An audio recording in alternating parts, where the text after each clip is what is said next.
안녕하세요. 이번 시간에는 개항 이후에 우리 대한제국 조선이 어떠한 변화들을 맞이했었는지에 대해서 보도록 할게요. 가장 먼저 경제 부분부터 보도록 하겠습니다. 경제는 개항 초기와 이모군란 이후로 좀 크게 이제 나눠볼 수가 있는데, 개항 초기에는 조계지에서 그러니까 조계지는 개항장 근처예요. 이 개항장 근처에 외국인 거주구역을 조계지라고 하는데, 이 조계지 근처에 무역을 해요. 그러면은 내 집까지 들어오지는 못하잖아요. 그럼 내 집까지 물건을 팔아서 이렇게 이윤을 남겨야 되는데 어떻게 했냐? 객주, 여각, 보부상들이 중간에서 그 역할을 했었습니다. 그래서 이들이 중간에서 물건을 이제 일본으로부터 사서 내륙으로 들어와서 우리 조선인들한테 팔고, 이런 식으로 해서 중간에서 매개 역할을 해서 굉장히 이때 이들이 커져요. 그러다가 임오군란 이후에 청나라의 영향력이 세지게 돼요. 왜냐면 임오군란을 진압하기 위해서 정부에서 청나라한테 요청을 하기 때문에 청나라가 들어오기 시작을 합니다. 그러면서 청나라의 힘이 세져요.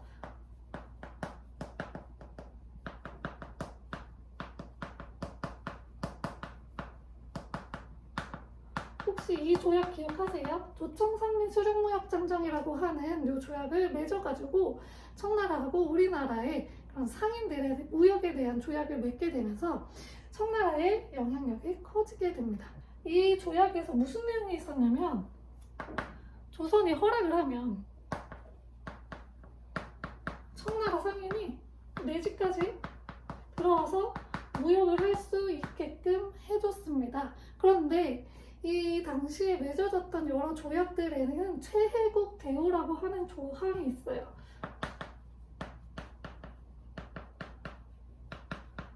혹시 이 조항 기억하시는지 모르겠는데, 내가 이 나라하고 조약을 맺었을 때 내가 미처 생각하지 못한 좋은 것들이 있죠.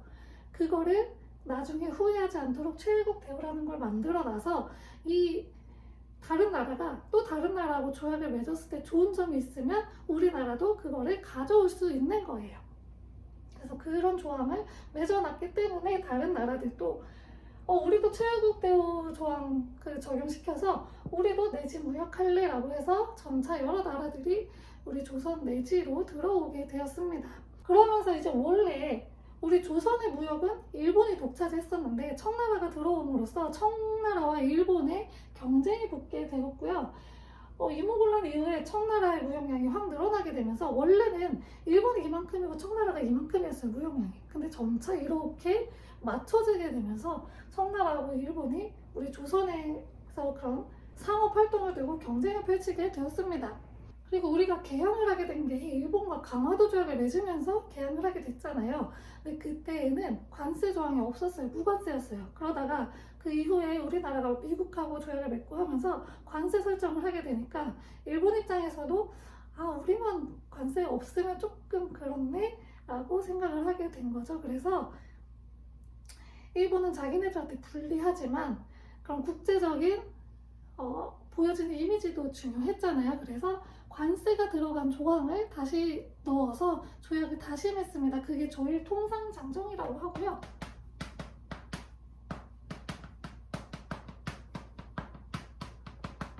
여기서 드디어 관세 조항을 넣어요.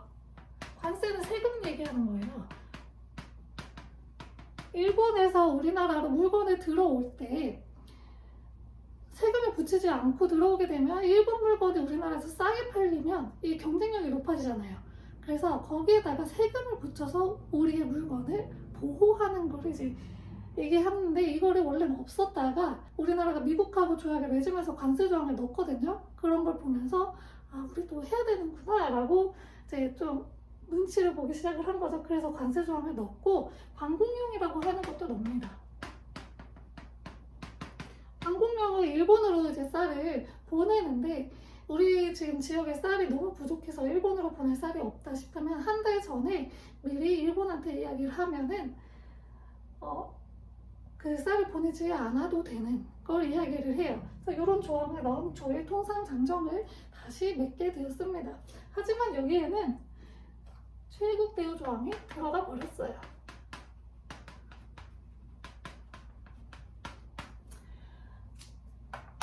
그리고 나서 본격적으로 이제 경제 침탈에 들어간 게 화폐 정리 사업이라는 게 있어요. 말 그대로 조선에서 쓰던 화폐를 정리를 하겠다는 거예요. 당시에서 대한제국이었는데 대한제국의 화폐를 정리를 하겠다는 건데 어떻게 정리를 하냐? 하나로 이제 통일을 하는데 자기네들이 우리나라를 이제 점령을 했을 때 경제적으로 혼란이 없게끔, 경제적으로 깔끔하게끔 제1은행권을 사용하게 이제 하는 거예요. 그래서 화폐 정리 사업을 통해서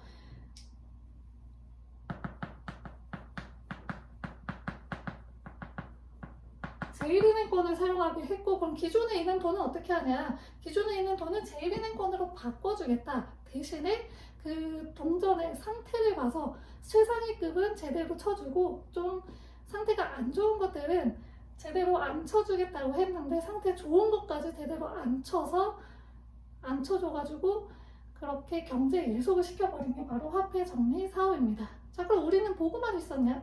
아니죠. 우리도 대항을 했습니다. 우리도 우리만의 좀 상업회사를 만들어야겠다. 그렇게 해서 일본에 좀 대항을 해야겠다 해서 상회사를 설립을 했고요. 그리고 아까 이 방공령 있죠? 방공령을 적극 활용을 합니다. 그래서 한 달 전에 미리 알렸음에도 불구하고 일본 측에서 우리 못 들었다, 한 달 안 됐다 라고 억지를 부려서 배상금까지 물어주게 되는 그런 일들이 벌어지긴 했어요. 아무튼 이 방공령도 잘 활용을 했고요. 그리고 시전 상인들이 조선시대에 시전 상인들 있었잖아요. 나라의 허락을 받은 상인들. 이 시전 상인들끼리 황국중앙총상이라는 것을 만들어요.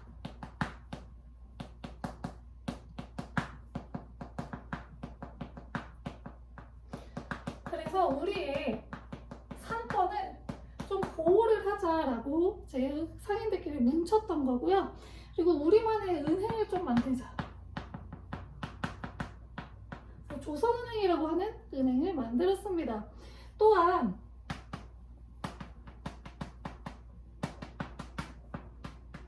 일본이 경제적으로 우리를 계속 이제 침략을 하면서 했던 게 뭐냐면, 우리 대한민국한테 우리 필요 없는데 자꾸 자기들 돈을 빌려줘요. 우리는 돈 필요 없다고 해도 어거지로 돈을 빌려줘서 1,300만 원이라고 하는 빚이 생기게 돼요. 이게 대한민국 1년 예산에 거의 맞먹는 금액이라고 합니다. 그러다 보니까 국민들 입장에서는 이거는 이제 대항을 해서 우리가 좀 우리의 경제권을 좀 되찾아야겠다라고 하는 생각을 하게 된 거죠. 그래서 대구에서 서상돈이라고 하시는 분이 국제보상 기성이라고 하는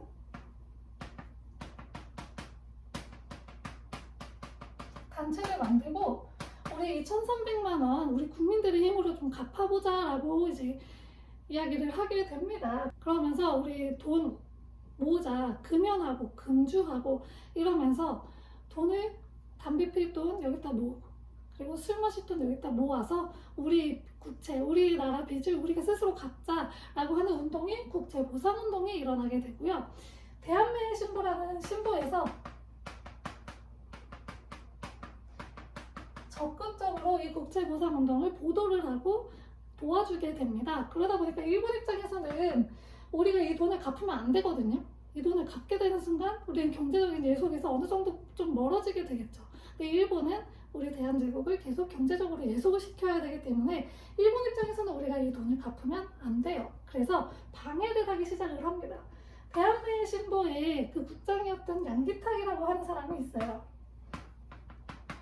이 양기탁이 횡령을 했다라고 거짓 날조를 해서 양기탁을 구속을 시키면서 국제보상운동을 완전 그냥 흐지부지 시켜버려서 일제 탄압으로 제대로 시행되지는 못했다고 합니다.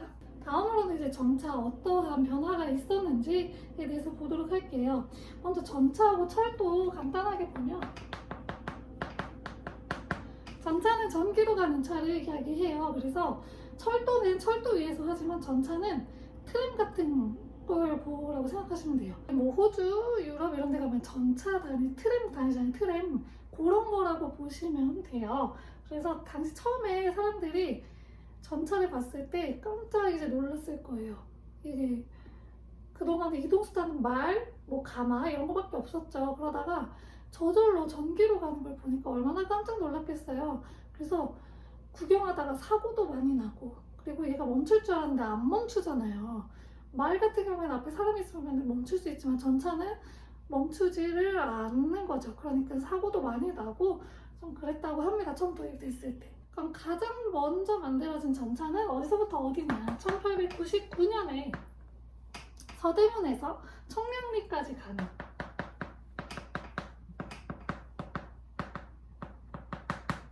전차가 가장 먼저 우리나라에 들어오게 됐고요. 철도 같은 경우에는 지금 이야기하는 기차예요, 기차. 기차는 이제 똑같이 1899년에 처음 만들어지게 되었고, 어디가 가장 먼저 되냐? 경인선. 서울부터 인천까지 가는 거. 이게 가장 먼저 만들어졌고요. 그 다음에 1905년에 서울에서 부산 가는 거. 그리고 1906년에 경의선. 서울에서 저희 북한 쪽으로 가는 거 있거든요. 경의선. 여기까지 가는 게 1906년입니다. 그렇게 해서 점차 이제 철도들이 만들어지는데, 이 철도는 일본이 이 철도 부설권을 엄청 갖고 가고 싶었어요. 이 철도를 통해서 군사들도 실어 나를 수 있고, 그리고 군수품 있죠. 그것도 실어 나를 수 있게 굉장히 유용하기 때문에 자기네들이 어쨌든 우리나라도 점령하고, 그리고 중국까지 진출을 하기 위해서는 이 철도가 절실했거든요. 그래서 이 철도 부설권을 일본이 좀 많이 탐을 냈고 실제로 많이 가져갔습니다. 이 철도가 만들어졌습니다. 또 교육 같은 경우에도 이제 개항을 하고 개화를 하기 시작하니까 서양 문물이 들어오잖아요. 그러면 기존의 것 말고 우리도 새로운 것들 좀 배워야 되고 서구식 교육도 좀 받을 필요가 있다고 느껴서 새로운 학교들이 생겨나기 시작을 합니다. 그래서 원산학사가 우리나라 최초의 근대식 학교로 세워지게 되는데요. 이게 1883년이에요. 그래서 우리나라 최초의 근대식 학교라고 보시면 되고, 이후에 같은 해에 동문학이라고 하는 학교도 나라에서 세워요. 이거는 외국어 학교입니다. 그리고 우리나라 최초의 이제 공립학교인 거죠. 근대식. 그러니까 우리나라 최초의 근대식 공립학교인 유경공원도 1886년에 만들어지고요. 이후에 가부개혁 뭐 여러 가지 거치면서 교육 입국조서가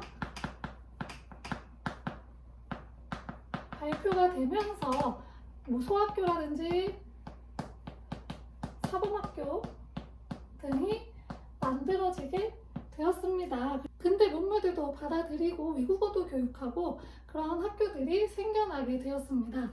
그리고 신문도 발행이 되기 시작해요. 기존에는 뭐 신문이랄 게 없었는데 이제 근대 문물을 소개하거나 아니면은 개몽을 하거나 여러 가지 외국의 소식들, 그리고 우리나라의 소식들을 이제 알려주는 근대식 신문들이 만들어지기 시작을 해요. 그래서 방문국이라고 하는 데서 신문을 만들기 시작을 했고, 우리나라 최초의 신문인 한성순보가 만들어집니다. 이 한성순보는 순이 열흘 순자라고 해서 10일에 한 번씩 나왔던 그 신문이고, 우리나라 최초의 신문이에요. 최초의 신문이기 때문에 다 한문으로 적혀 있었어요. 한자였어요, 한자. 그리고 독립신문이라는 것도 이후에 만들어져요. 서재필이 주로 만들었고, 한글판과 영문판을 만들었어요. 그래서 이 지금 현재 우리 대한제국의 사정을 외국에 알리기 위해서 영문판도 만들고요. 그리고 외국의 문물, 그리고 현재 상황을 소개하기 위해서 이제 한글로 쓰였습니다. 최초의 순한글 신문인 거죠, 어떻게 보면. 그리고 이후에 제국신문도 만들어지는데요. 제국신문도 순한글이었어요. 한글로만 썼고, 왜냐하면 주 대상자들이 부녀자와 하층민들이었거든요. 이들은 한자를 잘 모르기 때문에 한글로 써서 이제 계몽 좀 시키려고 했던 신문이 제국신문입니다. 그리고 황성신문이라는 것도 있어요. 황성신문은 국한문 혼용체였고요. 주로 지식인들을 대상으로 발행했던 신문이고, 을사늑약 이후에 장지현이라고 하는 사람이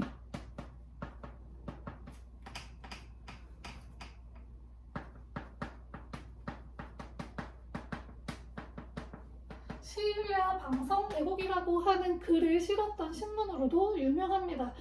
그 을사늑약이 맺어진 후에 우리나라에 이제 외교권을 다 뺏기게 생겼으니까 그거를 이제 한탄한 그런 글이 되는 거죠. 그것을 알리는 글. 그래서 황성신문이 발행을 정지당하기도 했었어요. 그리고 대한매일신보라고 하는 신문도 있는데요. 대한매일신보는 우리나라 사람인 양기탁 뿐만 아니라 영국 사람이었던 베델이라고 하는 사람이 같이 편찬을 했어요. 외국인이 들어갔기 때문에 일본이 쉽게 이 신문을 건드릴 수가 없었고, 베델이 영국인이잖아요. 영국과 일본의 명예 동맹을 맺어놨던 상태였어요. 그렇기 때문에 함부로 또 건드릴 수가 없었다고 해요. 그래서 자유롭게 이제 그 일본의 그런 만행들을 적어 넣을 수가 있었고, 그것을 알리는 데 큰 노력을 했고, 그리고 국제보상운동도 적극적으로 후원할 수가 있었던 거죠. 하지만 일본은 이런 신문들이 계속해서 일본의 그런 침략을 이야기하고 국민들을 계몽시켜서 깨닫게 하려고 하니까 이런 것들을 탄압하기 위해서 신문지법이라는 것을 만들어요. 그래서 일본한테 좀 허락받아야 되고, 이 신문들을 탄압할 수 있는 근거를 만든 신문지법을 만들어 버렸습니다. 자, 이제 그럼 마지막으로 종교개하고 우리 스스로 이제 국학운동을 어떻게 했는지 그런 거에 대해서 보도록 하겠습니다. 일단 종교개는 당시 이제 외국인 선교사에 의해서 개신교가 들어오기 시작을 해요. 개신교는 주로 교육과 의료 부분에서 굉장히 많은 도움을 줬습니다. 병원도 세우고 학교도 세워서 서양식 교육도 시켜주고, 그리고 좀 발달된 의술들을 들여와서 그런 의료 산업에 큰 기여를 해줬고요. 우리 자체의 종교도 있을 거 아니에요. 천도교라고 하는 종교가 있는데 이게 뭐냐면 동학이에요. 동학이 3대 교주였던 손병희부터 천도교라고 이름을 바꿔요. 왜냐면 동학 내에서 약간 친일 세력에 좀 가까운 그런 사람들이 생겨나기 시작을 하니까 동학이라고 하는 이름을 버리고 천도교라고 하는 이름을 새롭게 이제 만든 건데요. 이 천도교 같은 경우에도 신문도 발행하고 이 국민들의 계몽을 위해서 크게 좀 노력을 했고요. 새로운 종교가 또 생겨요. 대종교라고 하는 종교인데요. 나철,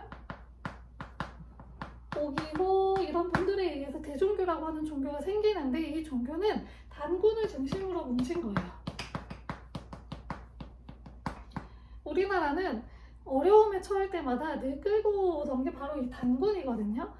우리나라가 이제 분열되어 있던 국가가 아니고 우리는 처음부터 하나였다라고 하는 것을 좀 강조해서 우리끼리 뭉쳐서 외세에 대항하기 위해서 이 단군을 늘 갖고 왔어요. 이때도 우리나라가 이제 일제의 침략을 계속 받고 있었던 상황이기 때문에 우리끼리 안에서 잘 뭉쳐서 이거에 대항해야 된다 해서 단군 신앙을 갖고 오게 된 거죠. 그래서 대종교라고 하는 종교가 만들어지게 된 거고요. 원래 우리가 갖고 있던 성리학, 유교 있죠. 유교의 박은식이라고 하는 분이 우리 유교가 이렇게 침체돼 있어서는 안 된다. 우리도 새롭게 변화를 해야 된다 해서 양반층 중심에서 민중 중심으로 유교가 변화해야 한다. 유교 구신론이라고 하거든요. 이런 이야기들을 합니다. 그리고 불교 같은 경우에도 불교는 일본도 불교가 있어요. 그렇기 때문에 자기네들의 불교를 우리한테 이제 침투를 시켜서 이것도 좀 침략을 하고 있었던 상태였어요. 그래서 한영문이라고 하는 스님이 우리 자체의 좀 불교를 더 강화시켜야 된다. 일제의 침략에 대항해서 일제식 불교 그런 거 말고 우리 그 조선 불교의 자주성을 회복하자라고 주장을 했었습니다. 종교계에서도 일제에 대항하기 위해서 그리고 우리 스스로 개화하기 위해서 개혁하기 위해서 많은 노력들을 하고 있었습니다. 그리고 학자들도 국학운동이라고 하는 게 있는데요. 국학운동은 우리의 역사, 글자, 지리 이런 것들을 연구했던 게 국학운동이에요. 대표적으로 신채호라고 하는 학자가 있고요. 신채호는 독사신론이라고 하는 책을 써요.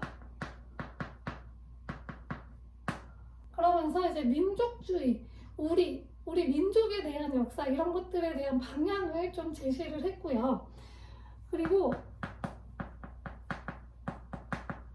을지문덕전, 이순신전 이런 책을 써요. 이들은 어떤 사람들이에요? 외세가 침략을 했을 때 맞서 싸워서 승리를 거머쥐었던 사람들이죠. 이 사람들에 대한 책을 써서 우리도 이제 일제에 맞서 싸워서 우리나라를 좀 지켜야 된다라고 하는 인식을 심어주려고 했습니다. 그리고 우리 글자도 연구했어요. 대표적으로 주시경이라고 하는 선생님이 계세요. 그래서 국어 연구를 하셨고 국문연구소라고 하는 이 단체에서 연구를 이제 우리 글자를 연구하기 시작을 한 거예요. 또 이제 문학이라든지 예술 같은 경우에도 서양의 그런 문학과 예술이 들어오면서 우리의 문학과 예술도 많이 바뀌게 돼요. 그래서 새로운 소설이라든지 새로운 모양의 시가 이제 나타나기 시작을 하는데 보통 이제 언문일치 말과 글자가 일치하는 거죠. 옛날 시 같은 경우에는 무슨 한자로 막 이렇게 다다다닥 써가지고 실제로 우리가 사용하는 이 문장들이 아니잖아요. 소설도 마찬가지였고요. 따로 그 문장을 해석을 했어야 됐는데 그게 아니고 우리가 쓰는 이 문장 그대로 소설도 쓰고 시도 쓰는 거예요. 그래서 그런 신소설, 신체시 이런 것들이 나타나기 시작을 하고 대표적인 책은 뭐 혈의누, 금수회의록 그리고 해익에서 소년에게 이런 소설과 시들이 있습니다. 그리고 미술 같은 경우에도 유화가 들어오기 시작해요. 유화는 서양에서 이제 사용하던 기법인데 유화가 들어오고 음악 같은 부분에도 우리의 창 있죠.